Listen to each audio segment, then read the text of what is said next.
دیجئے نعرہ تکبیر۔ میں نے مائک میں نعرہ لگانے کے لیے کہا تو آج کل بڑی زیادہ نکل رہی ہے آپ سے۔ آپ کی آواز ماشاءاللہ مطلب میں کافی زیادہ ہے، آپ کی آواز میں نے بولنی چاہیے نعرہ تکبیر۔ آپ دونوں ہاتھوں کو بلند کر کے نعرہ رسالت، نعرہ تحقیق، نعرہ حیدری۔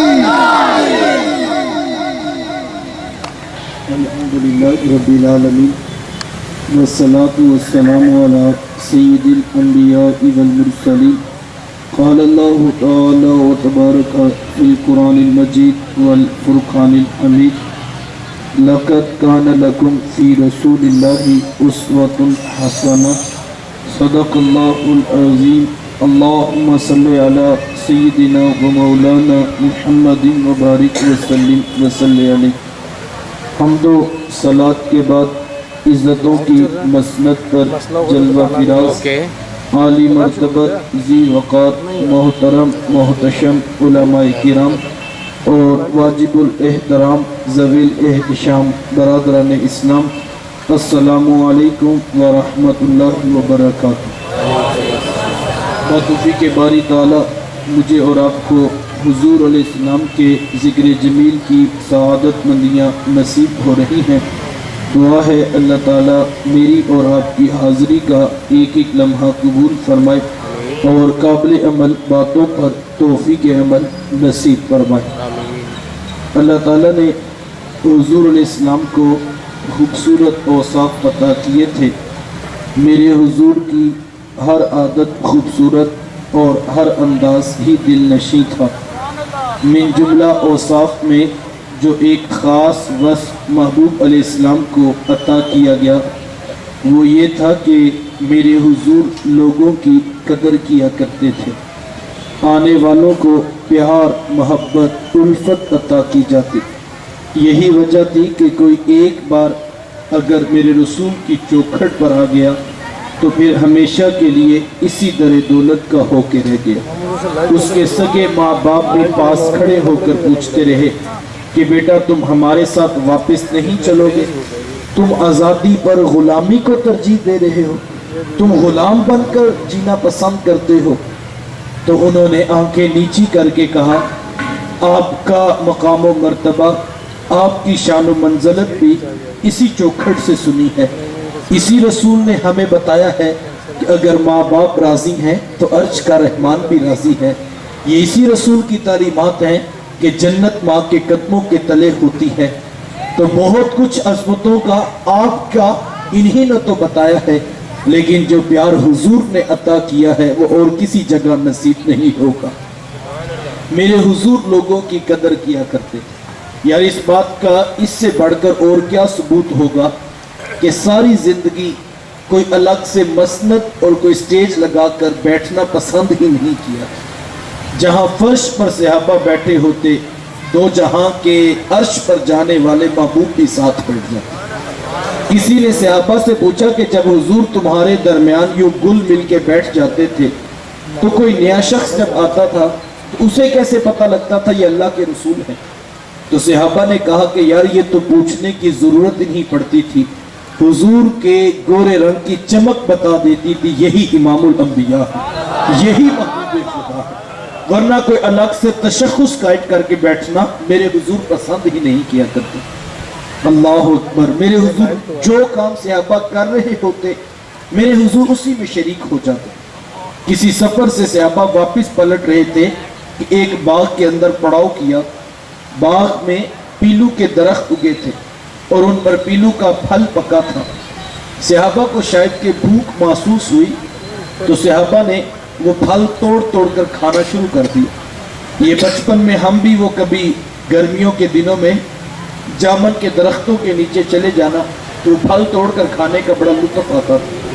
پھل دکان سے خرید کر ریڈی سے خرید کر گھر جا کے بچوں کے ساتھ بیٹھ کر کھانے کا اور مزہ ہے، اور پھل ڈائریکٹ درختوں سے توڑ کر کھانے کا اور لطف ہوتا ہے۔ اور اگر ساتھ میں یاروں دوستوں کی ٹولیاں بھی ہوں تو وہ ایک سیر و تفریح بن جاتی۔ تو اسی طرح صحابہ وہ پھل توڑ توڑ کر کھا رہے تھے۔ میرے حضور نے دیکھا کہ میرے صحابہ اس کام میں خوشی محسوس کر رہے ہیں تو میرے آقا آگے بڑھتے ہیں اور حضور بطور ترغیب فرماتے ہیں کہ یارو یہ کالے کالے توڑو، یہ بڑے میٹھے ہوتے ہیں۔ صحابہ پوچھتے ہیں حضور آپ کو کیسے پتا یہ کالے والے میٹھے ہوتے ہیں؟ تو حضور فرمایا کہ بچپن میں جب میں اپنی ماں حلیمہ کی بکریاں چراتا تھا نا، تو دوپہر کو جب بھوک لگا کرتی تو میں بھی توڑ کے کھا لیا کرتا تھا۔ میرے حضور اپنے صحابہ کی محفل کا حصہ ہوا کرتے تھے۔ کسی سفر سے واپس پلٹ رہے تھے کہ ایک جنگل میں پڑاؤ کیا، تو صحابہ نے عرض کی کہ حضور اگر آپ اجازت دیں تو کوئی کھانے پینے کا بندوبست نہ کر لیں؟ تو حضور فرمایا کیوں نہیں، یہ بھی ہونا چاہیے۔ تو ایک صحابی عرض کرتے ہیں کہ حضور بکری کو ذبح کرنے کی ذمہ داری میں قبول کرتا ہوں۔ کسی نے کہا حضور کھانا میں پکا دوں گا، کسی نے کہا حضور کھال میں اتار دوں گا۔ اب صحابہ آپس میں کام بانٹنے لگے، تو حضور میں اچھا یارو یہ سارے کام تم کر لو، جنگل سے لکڑیاں میں محمد کاٹ کے لاتا ہوں۔ صحابہ عرض کرتے ہیں حضور ہم موجود ہیں، سارے کام ہم خود کر لیں گے، آپ تشریف فرما ہونا۔ تو حضور فرماتے بھئی مجھے تو یہ بات اچھی نہیں لگتی کہ میرے دوست کام کریں اور میں فارغ بیٹھا ہوں۔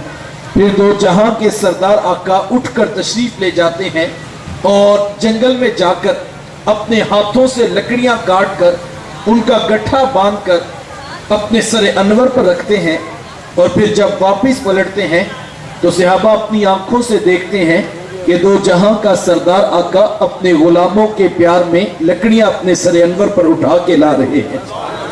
اللہ اکبر۔ اور حضور مطلب لو بھی لکڑیاں بھی آ گئی ہیں، اب کھانا بھی تیار کرنا۔ میں کہا کرتا ہوں جب لیڈر نے اپنے ہاتھوں سے لکڑیاں کاٹ کے بالن بھی فراہم کیا ہونا، تو پھر کارکن بدر کے مقام پہ ڈٹ کے کھڑے ہوتے ہیں۔ انہیں پتا ہوتا ہے آج وفا کا دن آ گیا ہے، آج محبوب سے وفا کر کے دکھانی ہے۔ میرے حضور لوگوں کی قدر کیا کرتے، یا حضور لوگوں کے کام بھی کر دیا کرتے۔ صحابی کا نام ہے حضرت معاذ رضی اللہ تعالیٰ عنہ۔ وہ بکرے کی کھال اتار رہے تھے اور شاید کہ انہیں اتارنا نہیں آتی تھی، مجبوراً اتارنا پڑے گی، تو وہ پریشان بیٹھے تھے، اور آپ جانتے ہیں یہ خاصا مشکل کام ہوتا ہے۔ اب حضرت معاذ پریشان تھے کہ کیا کروں، اور یہ تو آپ جانتے ہی ہیں کہ امتی جب پریشان ہو تو آقا تو تشریف لے ہی آیا کرتے ہیں۔ گلی سے حضور کا گزر ہوا اور حضور نے دیکھا کہ معاذ پریشان بیٹھے ہیں، تو میرے آقا آگے بڑھتے ہیں اور حضور فرماتے معاذ بکرے کی کھال اس طرح تو نہیں اتارتے ہیں، ذرا پیچھے ہٹیے نا، میں آپ کو اتارنا سکھاتا ہوں۔ پھر سارے بکرے کی کھال اتار کر حضور نیچے زمین پہ رکھتے ہیں اور فرماتے معاذ بکرے کی کھال اس طرح اتارا کرتے ہیں۔ یار ایک لمحے کے لیے ذرا سوچئے، ہم روڈ سے گزر رہے ہوں، ہمارے کسی دوست کی گاڑی خراب ہو جائے، کسی کی بائک پنکچر ہو جائے، ہماری نظر پڑ بھی جائے تو ہم نظریں چرا کے گزر جاتے ہیں کہ آپ کون اس کے ساتھ 1.5 گھنٹہ کھپے۔ حضور والا ہم تو سمجھتے ہیں کہ ہمارا ٹائم بڑا قیمتی ہے، مجھے بتائیے ذرا اللہ کے رسول سے بھی قیمتی وقت کسی کا ہوگا؟ لیکن میرے حضور رک کر اپنے صحابی کی مدد کرتے ہیں، کیوں؟ اس لیے کہ میرے رسول جانتے تھے یہی چراغ جلیں گے تو بزم عالم میں پیغام محبت پھیلے گا۔ حضور لوگوں کی قدر کرنا جانتے ہیں۔ اللہ اکبر۔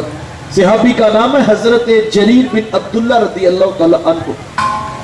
وہ فرماتے کہ میں حضور کی محفل میں جب حاضر ہوا تو کسی وجہ سے پہنچنے میں تاخیر ہو گئی، اور جیسے میں نے دروازہ کھولا تو کمرے میں مجمع کھچا کھچ بھرا ہوا، اور ایک شخص کا بھی جو ہے وہ بیٹھنے کی جگہ باقی نہیں تھی۔